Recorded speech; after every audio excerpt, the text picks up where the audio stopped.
Welcome back to RSA Conference 2024, Broadcast Alley in Moscow West. I am Jeff Mann, co-host of Paul Security Weekly, and I am here talking to Andre Durand, who is the CEO of a company called Ping Identity.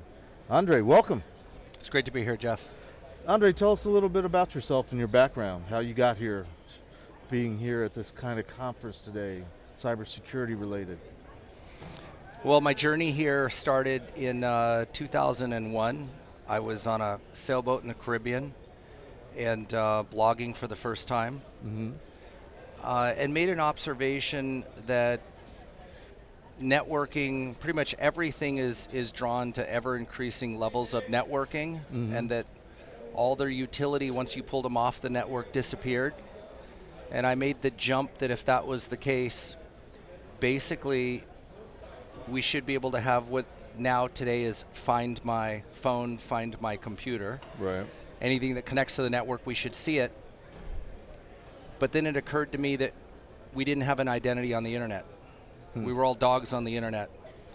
And so it was a little bit of an aha moment that anything of value that touches the network, we better know who they are. And so came back a little bit early, raised money, and started Ping Identity. So that's an interesting kind of concept, and if you don't mind, I'd like to drill down a little bit, because we try to be an educational program, if nothing else. The idea of identity, could you unpack that a little bit? Is it important for people to know me, Jeff Mann, on the internet, or is it more important for me to be a human being and everything that's on the internet associated with me is associated with me? Yeah, so that latter part, 50 years into this journey of identity and the internet, that latter part is coming, so hold on to that. Okay. The current state of what I do, identity and access management, is we build the software that companies use to basically identify all of the humans that interact with them. Okay. Employees that interact with their IT systems, customers that interact with their websites and loyalty programs and things like that. Gotcha. So think your digital identity as managed by companies on your behalf to keep track of your interactions with them. Okay. There's a whole host of software, login systems, we call them authentication systems, Right. directories that store your identity profile information, Right. store your preferences, store your consent to share information, Okay. all the kind of systems and machinery Which to certain keep those companies accounts sort secure. of reset periodically just for fun. Just for fun. But we won't That's go right. there. Okay. So I'm old school. I grew up a long time ago in the world of what we called at the time information security, where even before computers there was an idea of authorization and authentication.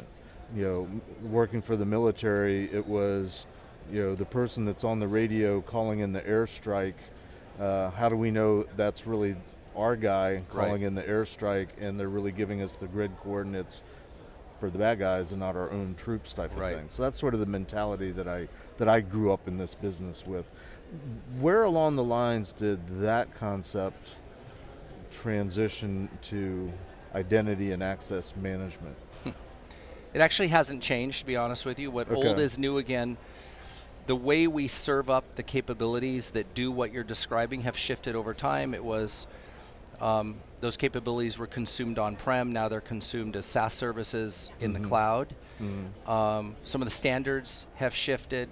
Obviously, the things that we're protecting have shifted over time. Where they live has shifted. Some are on-prem, some are in the cloud. It's hybrid, it's multi-cloud. There's kind of a few moving targets there. But the basic concepts are still the same. So the identity piece of the equation, or the identity management piece of the equation, is you actually have to have an account on a system before you authenticate to that account. Right.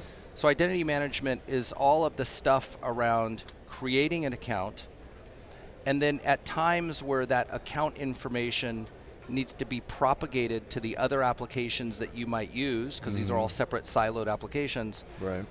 We then, the identity management piece is we provision that account information out to all of the other applications that you might need to access. Sure. So that when you show up to authenticate, you actually have an account to authenticate to.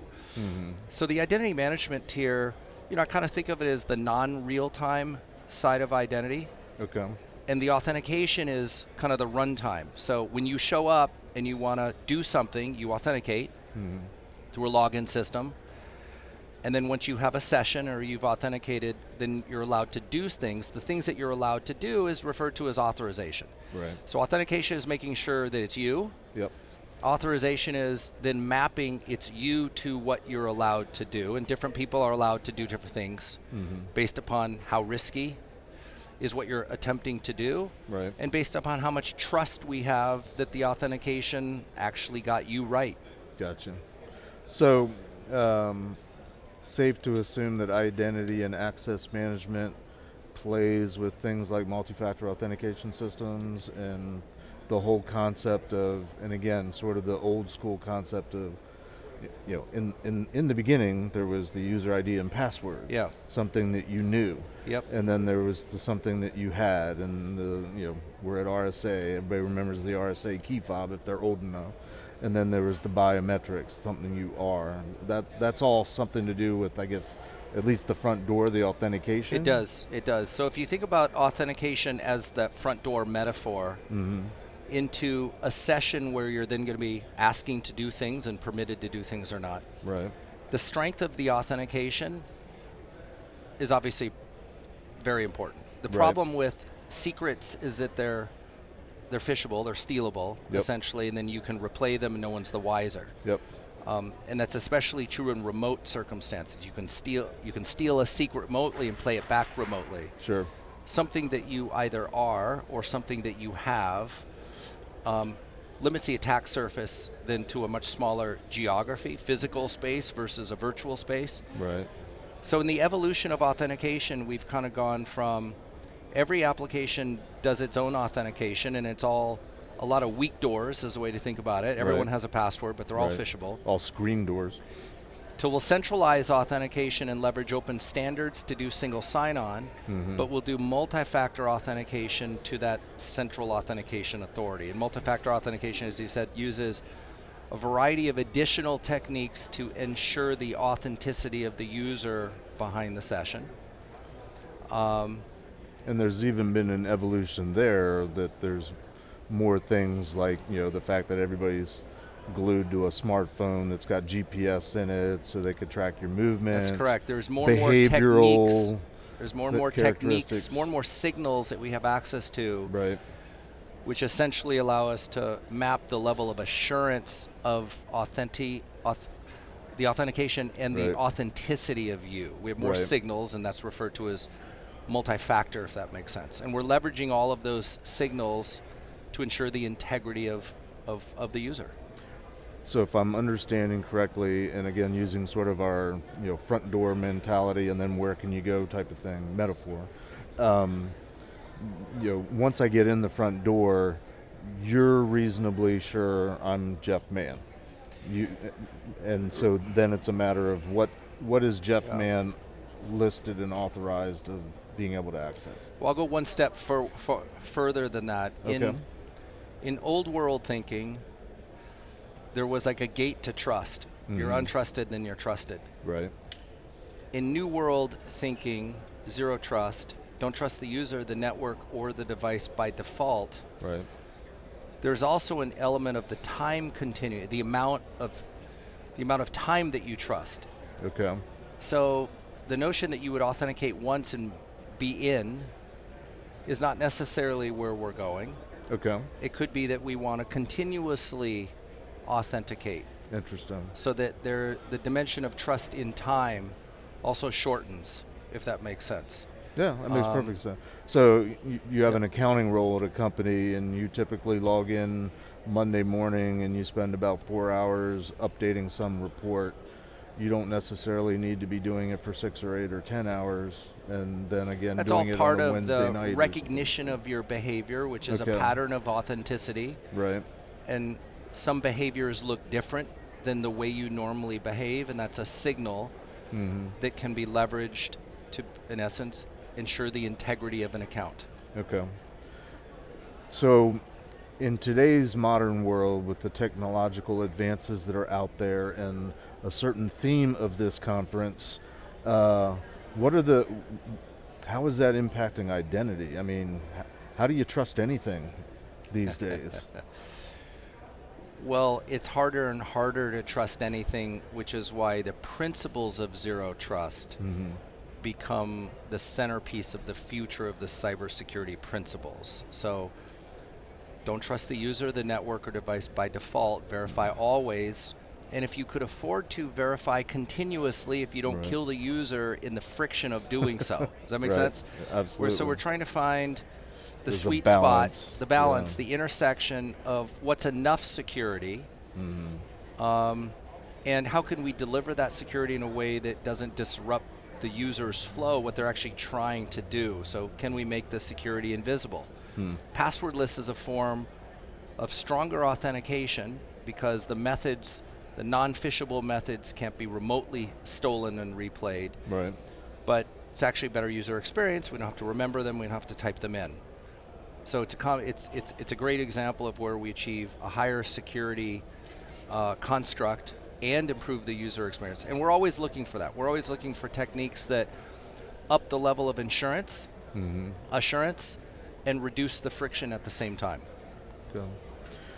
And is that the essence of what Ping Identity is trying to do? It's one of many things we do. We've helped companies on that journey to centralize identity and access management, to centralize the way that the techniques that they use to authenticate users through multi-factor authentication, evolving that into adaptive authentication that says you don't have one bar for everyone.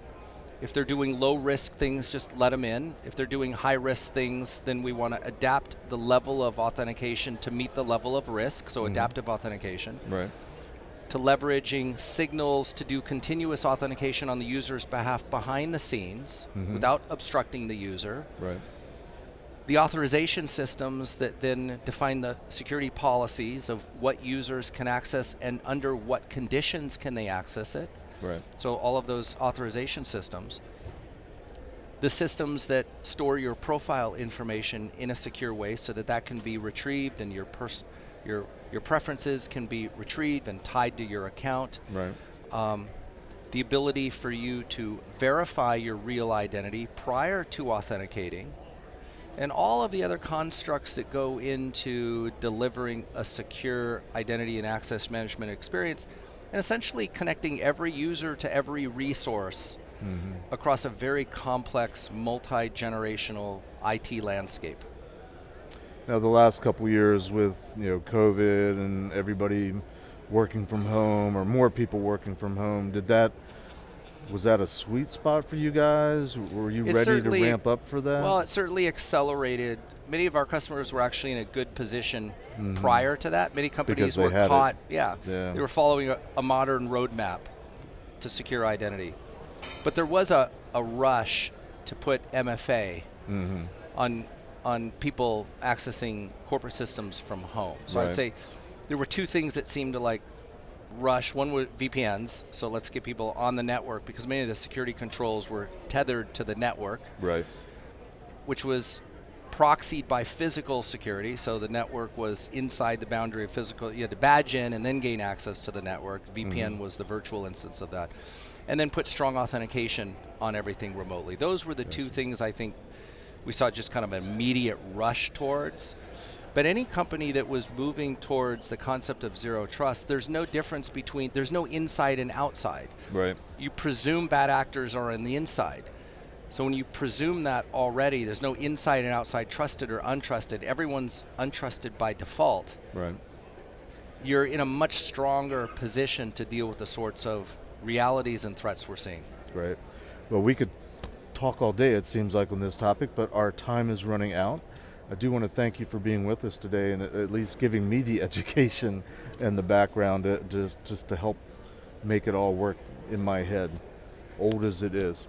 That's going to wrap us for this session. Andre Durand from Ping Identity. If you want to learn more about the company, go to securityweekly.com/Ping Identity RSAC. That's going to wrap. Thanks a lot, Andre. Thank you, Jeff.